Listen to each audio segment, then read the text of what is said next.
Salam saudara, salam sejahtera dalam kasih Tuhan kita Yesus Kristus.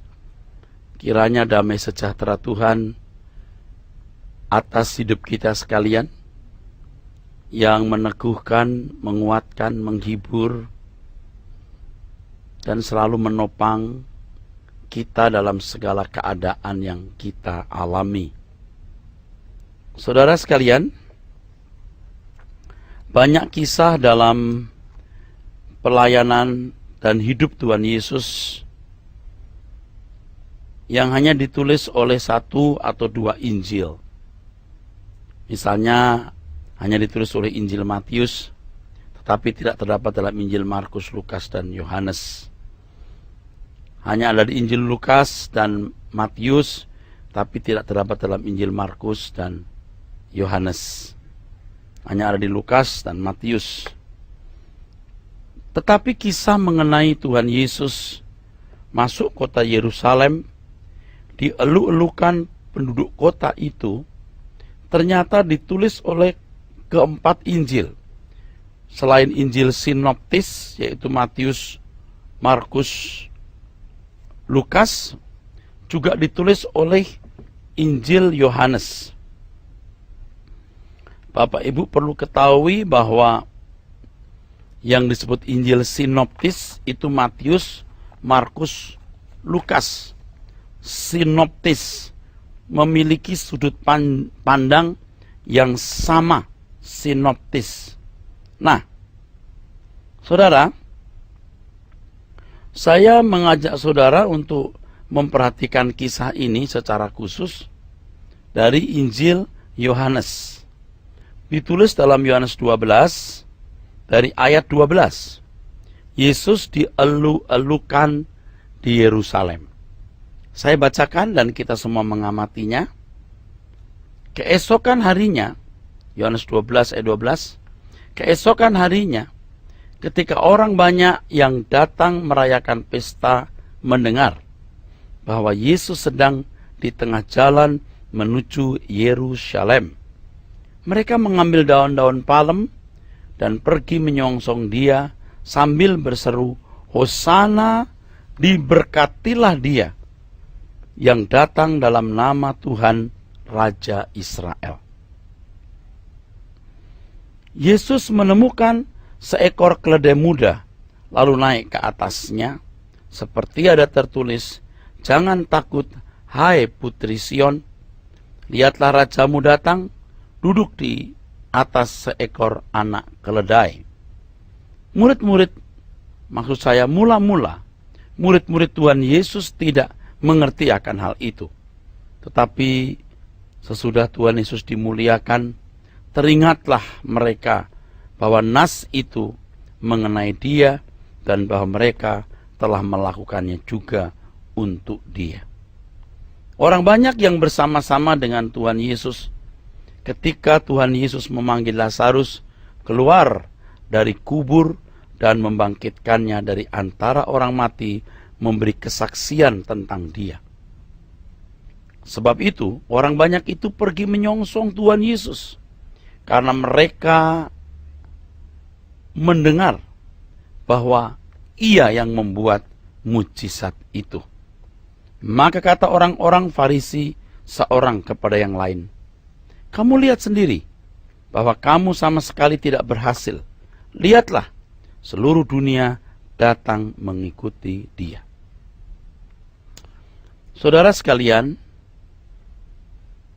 banyak kisah yang ditulis dalam Injil, tetapi jarang yang ditulis oleh keempat-empatnya ini, saudara. Misalnya kisah mengenai kelahiran Tuhan Yesus saja tidak ditulis oleh semua Injil. Nah, saudaraku sekalian, hal ini menunjukkan betapa pentingnya peristiwa Tuhan Yesus masuk kota Yerusalem. Dan pentingnya peristiwa itu sendiri ternyata juga dibuktikan dengan kenyataan bahwa peristiwa Tuhan Yesus masuk kota Yerusalem dinubuatkan dalam perjanjian lama. Ya, dalam Sakaria 9 ayat 9. Mengapa kehidupan Tuhan Yesus dinubuatkan? Sebab nubuat itu untuk pembuktian atau verifikasi bahwa dia sungguh-sungguh juru selamat. Dia sungguh-sungguh Mesias. Dari kelahirannya, pekerjaannya, kematiannya, juga kebangkitannya, saudara. Nah, kehidupan Tuhan Yesus, gerak pelayanan Tuhan Yesus, yaitu ketika dia masuk kota Yerusalem, dianggap penting. Maka ada nubuat mengenai hal itu dalam kitab Sakaria tadi. Nah, kita membaca penyambutan orang-orang yang menggunakan pohon palem itu begitu antusias. Saudara, biasanya penyambutan dengan menggunakan pohon palem ini dilakukan oleh masyarakat yang menyambut pemimpin mereka yang pulang berperang dengan kemenangan.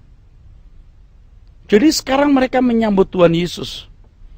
Dan penyambutan itu memberikan isyarat bahwa mereka menghendaki, mereka menginginkan, atau dengan kata lain, mereka memaksa, mengintimidasi Tuhan Yesus untuk menjadi raja mereka. Raja versi mereka. Pahlawan versi mereka. Pemimpin perang versi mereka. Mesias versi mereka. Juru selamat versi mereka. Mereka berseru Hosana. Saudara tahu apa artinya Hosana? Selama ini kita memahami kata Hosana, ya,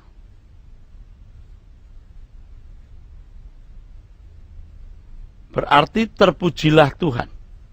Dulu juga saya bertahun-tahun memahami kata Hosana juga begitu, terpujilah Tuhan. Hosana, Hosana, Hosana, Hosana, ku memuji Tuhan. Padahal kata Hosana itu artinya bukan terpuji Tuhan, tapi oh Lord, help us. Oh Tuhan, tolong kami.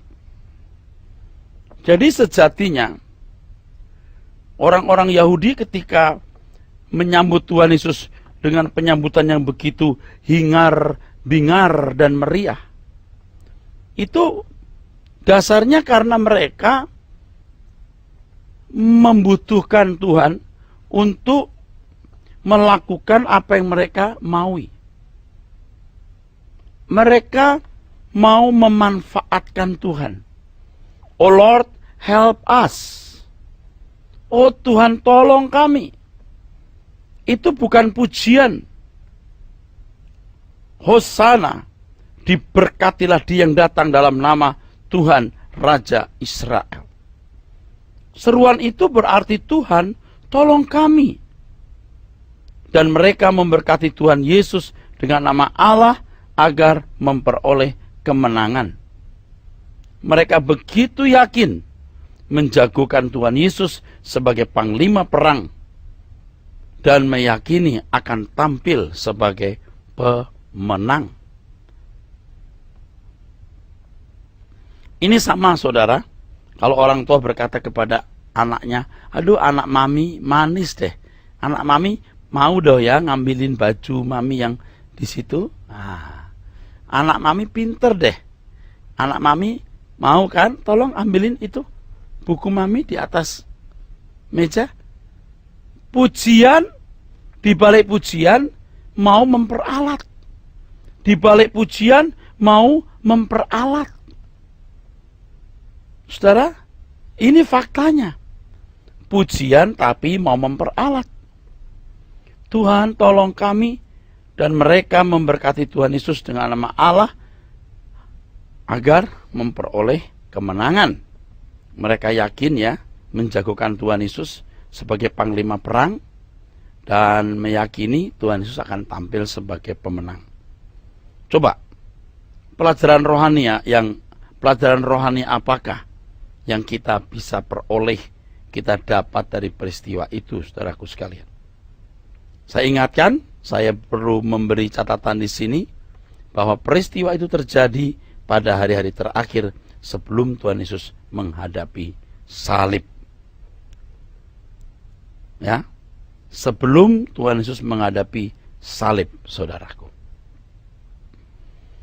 Hal ini satu sisi harus terjadi sebagai penggenapan nubuatan, bahwa Mesias akan datang dan ia akan masuk kota Yerusalem dengan mengendarai keledai muda serta dielu-elukan oleh penduduk Yerusalem. Satu aspek, satu pihak nubuatan itu harus digenapi. Hal mana tidak pernah terjadi atau dialami oleh nabi atau pemimpin politik manapun pada zaman penggenapan itu. Hal ini sangat penting untuk murid-muridnya yang merupakan penerima tongkat estafet pertama untuk pemberitaan Injil. Mereka mendapatkan konfirmasi, sungguh inilah Tuhan, sungguh inilah Juru Selamat, sungguh inilah Mesias. Tetapi aspek lain yang kita lihat, bahwa ternyata penduduk Yerusalem tidak mengerti apa maksud kedatangan Tuhan Yesus ke dunia ini. Ternyata orang-orang Yerusalem, orang-orang Yahudi memiliki konsep Mesias, konsep Juru Selamat, konsep pembebasan, ya, konsep kingdom, kerajaan Allah yang tidak sesuai dengan Alkitab. Oh saudara, di balik pujian itu, di balik sanjungan kepada Tuhan Yesus, saudara, ternyata mereka mau memperalat Tuhan. Ini pelajaran penting yang harus kita perhatikan, saudara. Jangan di balik hosana ada hasrat-hasrat untuk memperdaya Tuhan, ya. Segala puji syukur hanya bagimu Tuhan, asal rezeki jadi lancar. Ini naif sekali, saudara. Jadi balik puji-pujian itu, ia mau memperalat Tuhan. Ia mau memanipulasi Tuhan. Ini sikap-sikap oportunis. Sama kalau seseorang memuji orang lain, kamu mah baik orangnya, ya, baik banget, kau mah orang baik, ya. Maksudnya pujian itu membuat ia traktir makan, ya, bantu duit. Saudara, jangan memperlakukan Tuhan dengan sikap dan cara seperti ini. Naif, ya. Kalau kata lain bukan naif, kurang ajar, saudara, ya. Dia Allah yang layak kita puji. Dia layak kita sembah, kita tinggikan, kita muliakan. Dia Tuhan yang benar. Jadi kita patut memuji menyembah Allah. Bukan karena kita mau diberkati, bukan karena kita mau ditolong. Sesungguhnya kita telah diberkati. Sesungguhnya kita pasti ditolong kalau kita menghadapi masalah, problem-problem hidup. Saudara, dengan pengertian yang benar ini, kita akan memuji Tuhan dengan sikap hati yang benar. Kalau kita berkata, hormat bagi Allah Bapa, hormat bagi anaknya. Tulus kita menyembah Tuhan. Haleluya, haleluya. Tulus. Di beberapa gereja, di mana puji-pujiannya begitu menonjol, ya, begitu hebat, dengan worship leader yang profesional, dengan singer yang profesional, dengan alat musik yang lengkap, dengan tamborin, dancer, ya, bahkan membawa panji-panji, ya, bagus. Tetapi kalau itu tidak dilakukan dengan sikap hati yang benar, wah, percuma, saudara, percuma. Saudaraku sekalian yang kasih,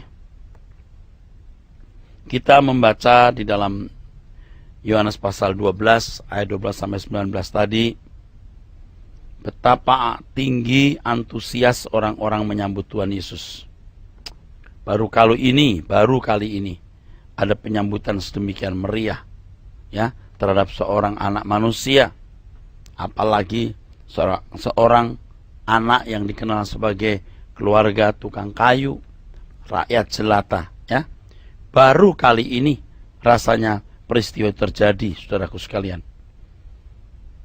Ada penyambutan sedemikian meriah terhadap Tuhan Yesus.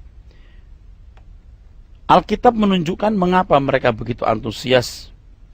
Di Lukas 19 ayat 37, Yohanes 12, 17, 18 yang tadi telah kita baca. Mereka mau melihat orang atau rabi atau guru atau sosok yang membangkitkan Lazarus. Lalu mereka mengharapkan bahwa Tuhan Yesus juga akan mengadakan mujizat lagi. Jadi di balik penyambutan itu ada harapan, saudara. Harapan yang tidak perlu menjadi harapan.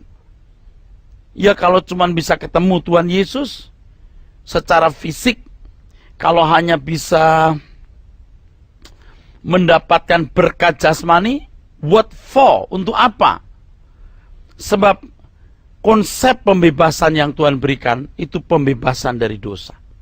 Ya, dia memang raja, bukan raja versi manusia, bukan raja versi Yahudi, tapi raja versi Allah. Nah, dengan jangkauan berpikir yang miskin, yang dangkal itu, mereka tidak melihat, mereka tidak menemukan, saudaraku, kebenaran, keselamatan yang harus dipahami mereka secara benar, secara lengkap, secara utuh, saudaraku. Nah, karena mereka melihat kehebatan Tuhan Yesus mengadakan mujizat, mereka pasti mendengar dari mulut ke mulut, saudaraku. Karena mereka juga melihat dan mendengar bagaimana sosok ini membangkitkan orang mati. Wah, pasti berkekuatan luar biasa. Pasti. Ini pasti berkekuatan dahsyat ini. Maka mereka, saudaraku sekalian, mengeluh-elukan Tuhan Yesus. Mereka mengeluh-elukan Tuhan Yesus. Jadi penyambutan itu sendiri sebenarnya juga memiliki motivasi agar Tuhan Yesus menuruti hasrat sebagian besar orang Yahudi untuk menjadi raja. Ya, melepaskan mereka dari tekanan bangsa Romawi, melepaskan mereka dari kekuasaan, ya, dari penjajahan bangsa Romawi yang pada waktu itu sedang menguasai mereka. Orang-orang Yahudi pada waktu itu memang sedang menantikan Mesias.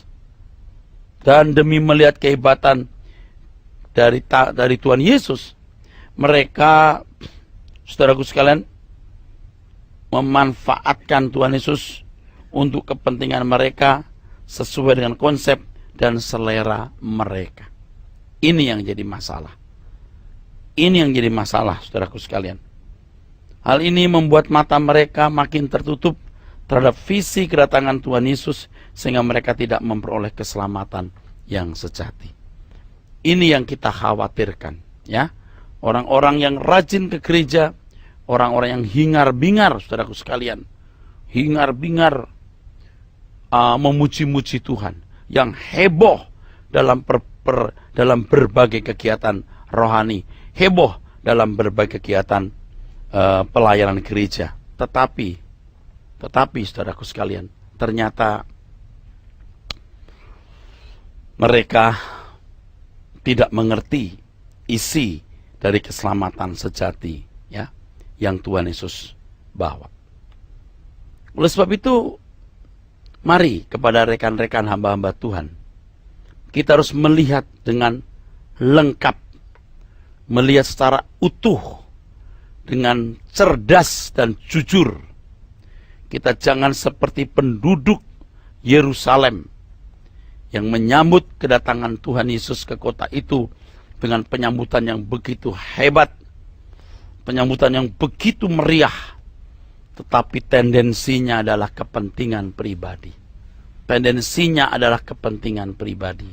Tendensinya adalah pemenuhan kebutuhan jasmani. Tendensinya atau arahnya adalah pemenuhan kebutuhan jasmani. Ini miskin sekali, saudara. Ini miskin sekali. Benar-benar miskin, saudara. Nah, pelajaran yang kita petik itu ini. Jangan kita memuji-muji Tuhan hanya karena kita hendak menikmati berkat jasmani.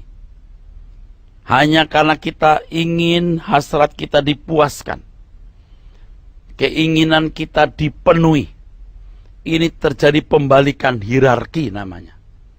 Mestinya Tuhan yang di atas, kita di bawah. Sekarang manusia mau di atas, Tuhan mau dibawahi, mau disubordinasi. Ini tidak benar, saudara. Ini merusak hierarki. Tuhan menghendaki agar kehidupan Kristiani kita, kehidupan Kristiani yang benar sesuai dengan Alkitab.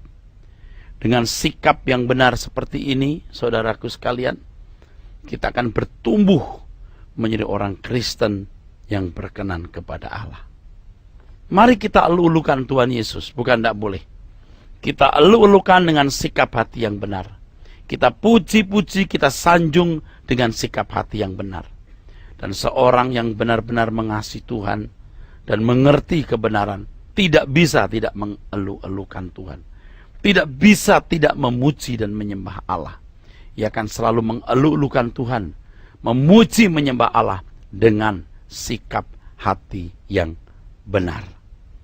Kita bersyukur kepada Tuhan untuk kebenaran yang kita dengar ini, supaya kita tidak terjebak dalam kesalahan seperti yang dilakukan oleh penduduk Yerusalem. Saudara, demikianlah perjumpaan kita. Sampai jumpa di program yang sama di lain kesempatan. Kami akan hadir menjadi berkat dan melalui membagikan firman Tuhan yang murni, yang original. Sampai jumpa. Tuhan memberkati. Sola Gracia.